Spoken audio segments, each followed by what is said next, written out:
முத்து மீனாக்கு வந்து பைக் வாங்கி கொடுக்குறாரு. ஏன்டா பூ பூ வச்சுருந்த வண்டியை வந்து கார்ப்பரேஷனில் வந்து தூக்கிட்டு போயிட்டாங்க. அதாவது விஜயாவும் ரோஹிணியும் செய்த சதி வேலையெல்லாம் தூக்கிட்டு போயிட்டாங்க. அதனால் பைக் வாங்கி கொடுக்குறாரு, ஸ்கூட்டி வாங்கி கொண்டு வந்து கொடுக்குறாரு. இதை பார்த்துட்டு அண்ணாமலை ரொம்ப சந்தோஷப்படுறாரு.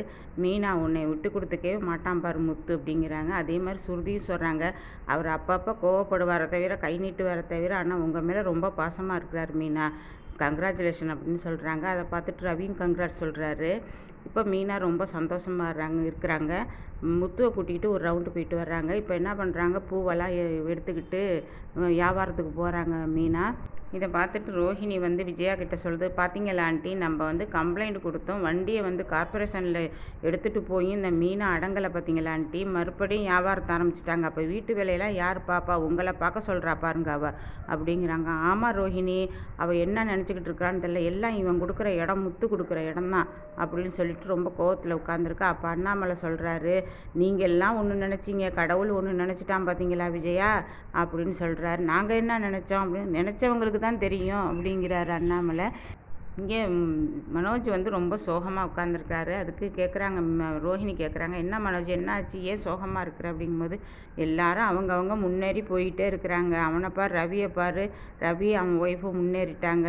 இங்கே மீனாவை பார், வண்டி போச்சு, வண்டி போனாலும் முத்து விடலை, முத்து விடாமல் அவளுக்கு ஒரு இது ஏற்பாடு பண்ணி கொடுத்துட்டான். ஆனால் நான் மட்டும்தான் சும்மாவே இருக்கிறேன் அப்படிங்கும்போது, நீ வந்து கிடைக்கிற வேலையை பார்க்க மாட்டேங்கிற மனோஜ், இதுதான் வேணும்னு நினைக்கிறேன், நீ படித்த படிப்புக்கு வேலை தேடுனா இப்போவெல்லாம் கிடைக்காது அப்படின்னு ரோஹிணி சொல்கிறாங்க. அதுக்கு மனோஜ் சொல்கிறார், நான் என்ன தான் பண்ணுறது, என்னை தூக்கி விடுறதுக்கு ஆள் இல்லை, அவங்களுக்கு ஆள் இருக்காங்க. இப்போ மீனா வச்சுக்க முத்து செய்கிறான்.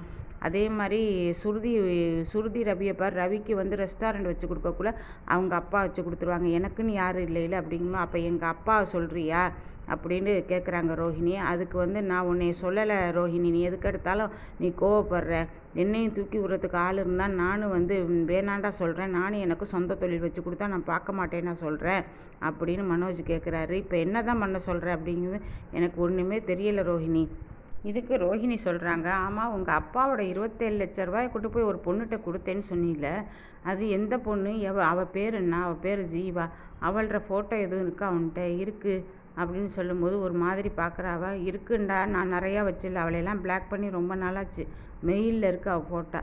அப்போ சரி எடுத்துக்கிட்டு வா, நம்ம ஒரு ட்ராவல்ஸில் போய் கேட்போம், நீங்கள் எந்த ட்ராவல்ஸில் போய் டிக்கெட் போட்டிங்களோ அந்த ட்ராவல்ஸில் போய் கேட்போன்னு சொல்லிட்டு அங்கே போகிறாங்க ரோஹிணியும் மனோஜும். அங்கே போய் கேட்கும்போது அங்கே புது பொண்ணு தான் இருக்குது, தெரியலைன்னு சொல்லுது. நான் வேணால் விசாரித்து பார்க்குறேன் சார் அப்படிங்குது. இப்போ ரோஹிணி வந்து மனோஜ்கிட்ட சொல்கிறாங்க, அந்த 27 லட்ச ரூபாயை நம்ம கண்டுபிடிச்சோம்டா, உனக்கும் வந்து நல்லபடியாக நீனும் கனடாவுக்கு போயிடலாம், நானும் வந்து என்ன பண்ணிடலாம், இன்னொரு பார்லர் திறந்துருவேன் அப்படிங்குமா. அப்படியா ரோஹிணி அப்படின்ட்டு அவர் வந்து ஒன்றும் தெரியாத அப்பாவி மாதிரி கேட்குறாரு. இது என்ன பண்ணுது, ரோஹிணி ஆட்டையை போட பார்க்குது, அவங்க காசுலேயே ஏற்றி விட்ருவோம், நம்மக்கிட்ட ஒன்றுமே இல்லை, கனடா போகிறதுக்கெல்லாம் நம்மள்ட்ட ஒரு 10 பைசா கூட கிடையாது, அதனால் நம்ம என்ன பண்ணுவோம், மனோஜை வந்து நம்மளே ஏற்றி விட்ருவோம், அந்த காசை வாங்கி 27 லட்ச ரூபா வாங்கி நம்மளே ஏற்றி விட்ருவோம், நம்மளும் பார்லரை வந்து இன்னொரு இடத்துல ஓப்பன் பண்ணிடுவோம், நம்ம இப்போ வேலைக்குள்ளே இருக்கிறோம், ரோஹிணி வந்து வேலைக்கு இருக்கிறாங்கல்ல, அதை மனசுக்குள்ளேயே நினச்சிக்குது ரோஹிணி, நான் இப்போ வேலைக்கு இருக்கிறேன், அதனால் அந்த வேலையை விட்டு நிப்பாட்டிட்டு ஒரு 10 லட்ச ரூபாய் எடுத்து நம்ம ஒரு பார்லர் ஓப்பன் பண்ணி நம்ம வந்து ஒரு இதாகிடலாம், ஒரு செட்டில் ஆகிடலாம் நம்மளும் அப்படின்னு நினச்சிக்கிட்டு இருக்கு. ஆனால் இங்கே நடக்க போகிறது வேறு. என்ன பண்ணுதுன்னா, அந்த ஜீவாங்கிற பொண்ணு கனடாவிலேருந்து வந்திருக்கு. அப்போ அந்த கால் டாக்ஸி யாரோட கால் டாக்ஸின்னா முத்துவோட கால் டாக்ஸியில் ஏறி வருது அந்த பொண்ணு.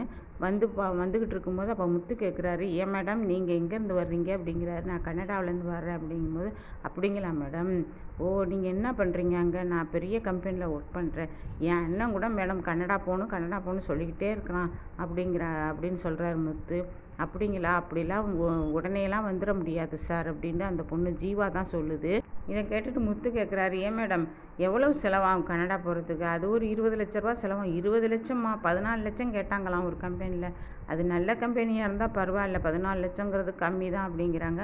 உங்களுக்கு தெரிஞ்ச கம்பெனி எதுவும் இருக்கா மேடம் என் அண்ணனை அனுப்புறதுக்கு அப்படின்னு கேட்கையில் நான் சொல்கிறேன் அப்படின்னு சொல்லிட்டு ஜீவாவோட ஃபோன் நம்பரு எல்லாத்தையும் வாங்கிக்கிறாரு முத்து.